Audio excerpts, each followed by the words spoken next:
국내와 해외 이슈 다뤄드리는 시간이고요. 이 시간은 이주택 교수와 함께 더 인사이트 있는 이야기 나눠보도록 하겠습니다. 일단 CNBC에서 나왔던 기사부터 함께 확인해 보도록 하겠습니다. Private sector companies added 497,000 jobs. ADP의 조사를 보니까 6월에 민간 기업 고용 전월 대비해서 49만 7천 건 증가했습니다. 월스트리트 저널과 다우존스가 집계했던 예상치 22만 건이었거든요. 무려 2배 이상이나 웃도는 수치입니다. 작년 7월 이후에 가장 큰 폭의 증가폭이다라고도 명시되어 있는데요. 키박스 바로 보도록 하겠습니다. 일단 1년 이상 이어진 연준의 긴축에도 불구하고 미국의 노동시장 과열이 여전함을 시사하는 지표가 또 추가가 된 겁니다. 말씀을 드렸듯이 예상을 2배나 웃도는 민간 고용 지표가 당장 페드가 이달부터 금리 인상을 재개하는 것은 물론이고요. 더 높은 수준의 금리를 장기간 유지할 것이라는 관측이 쏟아지고 있습니다.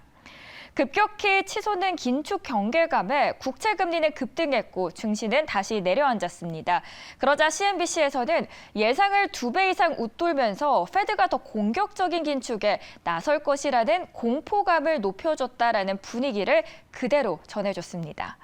비슷한 시각 나온 실업수당 청구 건수도 있었습니다. 낮은 수준을 기록했는데요. 20만 건 초중반대로 역사적으로 여전히 낮은 수준이라는 평가가 나왔고요. 노동시장 과열이 여전하다라는 의미로도 해석이 되고 있습니다. 그림 하나 보도록 할게요. CME 페드워치 화면으로 보고 계신데요. 노동시장이 과열되면서 곧 연준이 긴축을 오랜 기간 유지할 가능성 높아 보이기 시작했습니다. 다시 말해서 두 차례 금리를 올릴 것이라는 관측이 더욱더 힘을 받게 되는 건데요. 25bp 인상은 7.6%에 불과했다면 지금 오른쪽에 보이시는 50bp 무려 90% 이상 더 높아졌습니다. 다음 그림도 함께 확인해 보도록 할게요. 이날 국채금리도 눈에 띄었습니다. 예상을 웃도는 강한 고용지표에 국채금리 큰 폭으로 뛰었고요. 2년물은 특히 민간 고용지표가 공개된 직후에 16년 만에 최고치를 찍었습니다. 자, 그렇다면 더 인사이트 있는 이야기는 교수님 통해서 저희가 이야기 나눠보도록 하겠습니다. 일단 오늘 중요한 지표들이 굉장히 많이 연달아서 나왔습니다. 지금 우리 경제가 얼마나 탄탄한지 알 수 있었는데 일단 경제 흐름부터 먼저 짚어주시죠.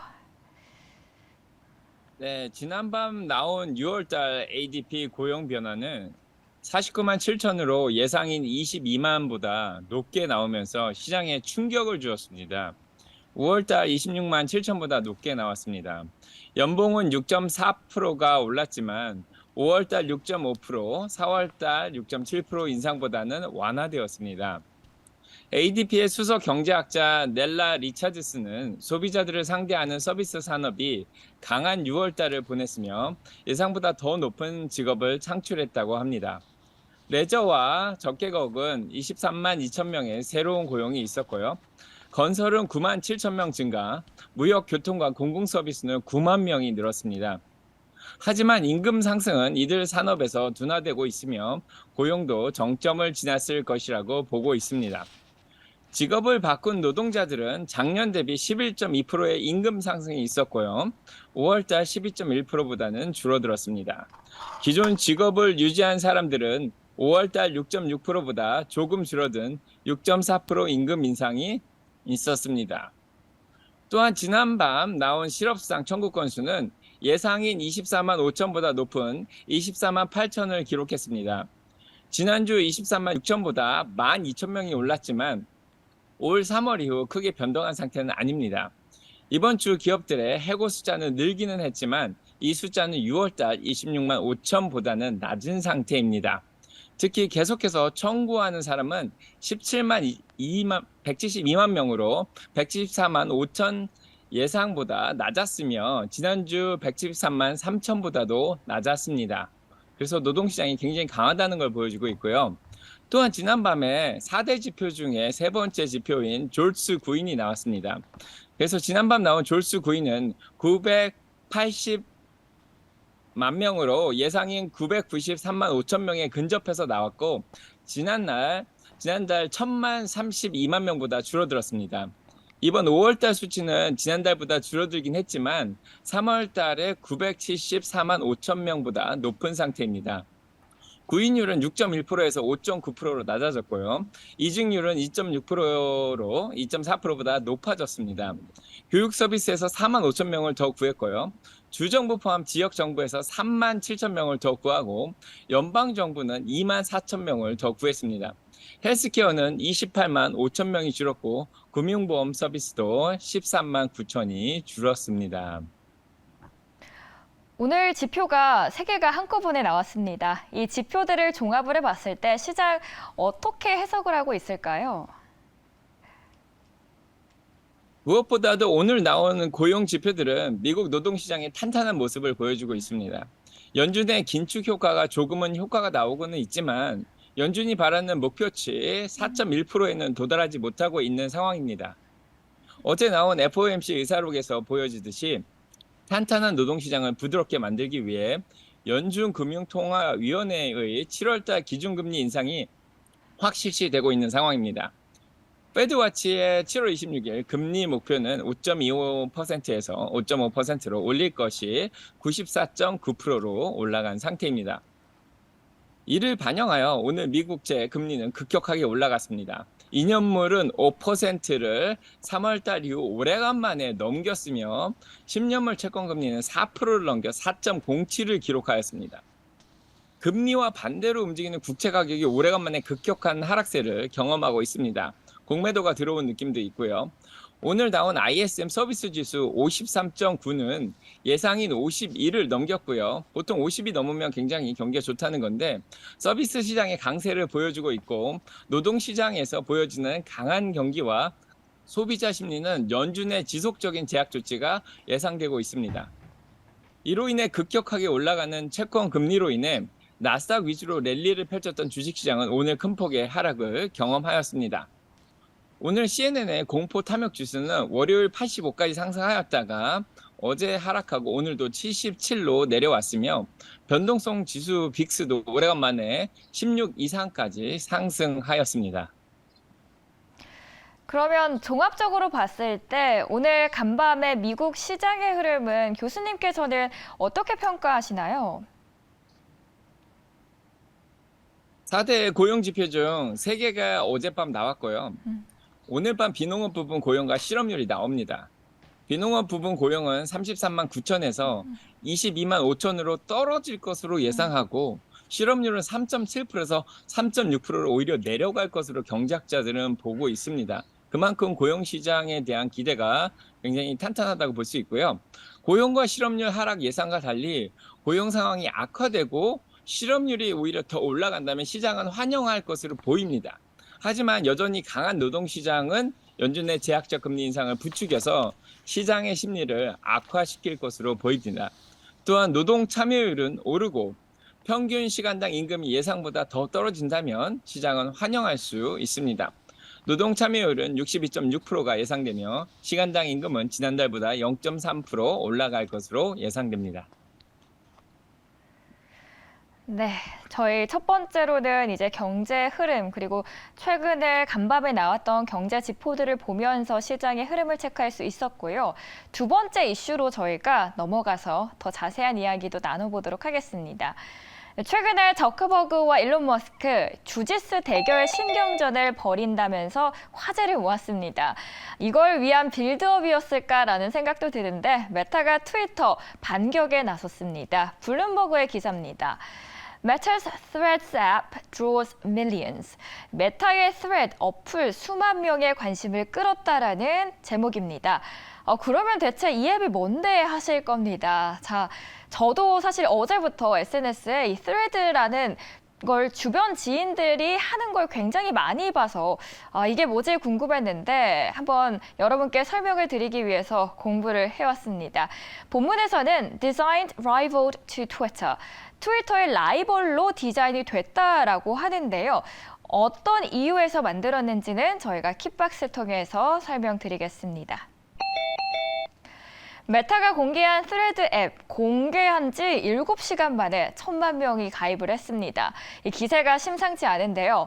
빌 게이츠부터 방송인 오프라 윈프리까지 출시 하루도 채 안 돼서 3,000만 명 이상의 가입자를 확보했습니다. 그래서 트위터 킬러로서 화려한 데뷔전을 치렀다라는 평가를 받고 있습니다. 한마디로 메타 인스타그램의 텍스트 버전인데요. 공개 대화를 위해서 새롭고 분리된 공간으로 생각을 해보시면 좋겠습니다. 스레드는 트위터의 280자보다도 더 많은 글자를 쓸 수 있습니다. 500자 이내 텍스트를 작성하고 최대 5분 길이의 링크와 사진, 그리고 영상을 첨부할 수 있다는 장점이 있습니다.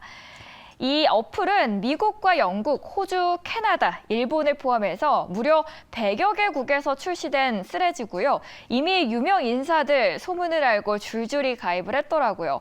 대표적으로 셰프 고든 램지가 있고 팝스타 샤키라, 여기에다가 배우 잭 블랙까지 등장을 했습니다.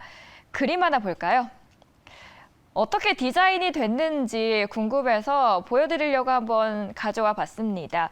보이시는 것처럼 트위터와 비슷한 형식인데 글자가 트위터보다는 많은 글을 쓸 수 있고요. 다양하게 언급이 되는 부분들도 있습니다. 교수님께 한번 여쭤볼게요. 어제 이제 메타가 스레드라는 플랫폼을 런칭했는데 지금 출시 이후에 그 파급력 굉장하거든요. 출시 이유 자체가 트위터 대안을 찾고 싶어하는 사람들을 위해서 메타가 개발한 SNS 플랫폼인데 다른 경쟁 업체들에게 미치는 타격 있을 수밖에 없을 것 같네요. 네, 맞습니다. 어젯밤 스레드가 출시된 지 하루 만에 네. 3천만 명 이상이 가입을 했다고 합니다. 스레드는 사람들이 문자 메시지와 링크들을 올리고 이제 대답도 하고 메시지를 재전송도 할 수 있는 트위터 같은 플랫폼입니다. 이 새로운 플랫폼의 유저들은 기존의 인스타그램의 팔로워들이 그대로 그것들을 가져갈 수 있는 장점이 있습니다. 그래서 오늘 메타 플랫폼은 시장이 안 좋았음에도 불구하고 거의 약보합을 이어갔는데요. 오늘 이렇게 메타가 나오면서 이제 기관들의 목표 주가 상향도 있었습니다. 그래서 티그레스 파이낸셜은 285불에서 380불로 목표 주가를 올렸고요. 키방크는 목표 주가를 280불에서 335불로 올렸습니다. 한때 100불 미만까지 내려갔던 주가가 지금은 280불 이상까지 올라가고 있는 상황인데요. 자, 오늘 메타는 300불에서 결국 저항을 받았고요. 자, 일봉 RSI는 69.38로 약간 과열기간 직전까지 올라왔습니다. 그래서 이렇게 메타가 스레드를 내놓으면서 트위터를 일론 머스크가 인수를 하면서 큰 돈을 냈죠. 44 빌리언 달러, 440억 달러를 냈는데 지금 트위터 가치 자체가 20 빌리언, 200억 달러로 많이 줄어들었다고 지금 얘기가 나오고 있는 그런 상황입니다. 그래서 이 트레드 출시를 통해서 트위터가 조금 영향을 더 받을 것 같긴 하고요. 하지만 지금 3천만 명만 가입이 돼 있기 때문에 지금 막대한 팔로워를 그 가입자를 가지고 있는 트위터가 쉽게 영향을 받지는 않을 걸로 보입니다. 하지만 경쟁업체 스냅이라든지 거기에다가 다른 트루스 소셜 같이 트럼프가 출시하고자 하는 그런 소셜 미디어는 좀 영향을 받지 않을까 그런 생각을 좀 하고 있습니다. 네, 지금 스레드에 대해서 굉장히 많은 인사이트를 설명을 해주셨습니다.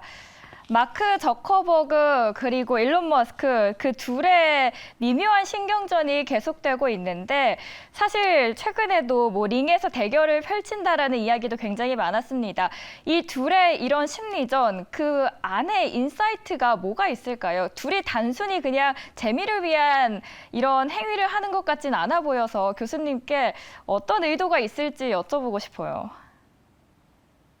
특별한 의도를 찾을 수 있을 것 같지는 않고요. 일단은 트위터 CEO를 린다한테 일단은 넘기긴 했지만은 그래도 트위터의 지금 수장으로서, IT 쪽 수장으로서 이제 메타를 좀 견제하려는 그런 의도도 좀 보이긴 합니다. 자, 앞으로 그러면 메타의 주가 향방 한번 짧게 여쭤보도록 할게요. 어떻게 펼쳐질 거라고 보시나요? 지금 아무래도 뭐 긴축 이야기가 나오면서 시장의 분위기가 좀 하락 추세로 이어졌는데 메타는 어떻게 펼쳐질지 전망 궁금합니다. 예, 방금 티그레스 파이낸셜에서 380불로 목표 주가도 올렸고 키방크도 330불로 목표 주가를 올리긴 했는데요. 자, 오늘 메타가 300불이 가면서 좀 RSI가 좀 과열 상태로 좀 들어갔습니다. 일봉으로 69.38까지 올라갔는데 아무래도 지금 매크로 환경 자체가 조금 불안한 모습을 보여주고 있죠. 아직 실적 기간이 시작되려면은 7월 15일부터 이제 시작이 될 텐데요. 그래서 아직은 열흘 정도 시장이 약간은 좀 쉬어가지 않을까 그런 생각을 합니다. 그래서 메타도 이제 매크로적인 영향을 조금 더 받을 것 같고요. 7월 15일 이후에 은행주가 실적 발표를 하고 그다음에 헬스케어 주식이 실적 발표를 하고 7월 말쯤에 이제 대형 성장주들이 실적 발표를 하면서 다시 한번 또 반등을 할 수 있지 않을까 그런 생각이 듭니다. 그래서 일단은 RSI가 70 밑으로 좀 과열기가 좀 빠지고 수익 실현할 사람들이 좀 빠져나가고 그런 이후에 이제 새로운 또 매수세가 들어오지 않을까 싶습니다. 네, 오늘 두 가지 이슈에 대해서 정리를 해주셨습니다. 세 가지 경제 지표들, 그리고 메타의 이번 새롭게 출시된 어플에 대해서 자세한 인사이트 이주택 교수와 함께 이야기 나눴습니다. 오늘 말씀 고맙습니다. 감사합니다.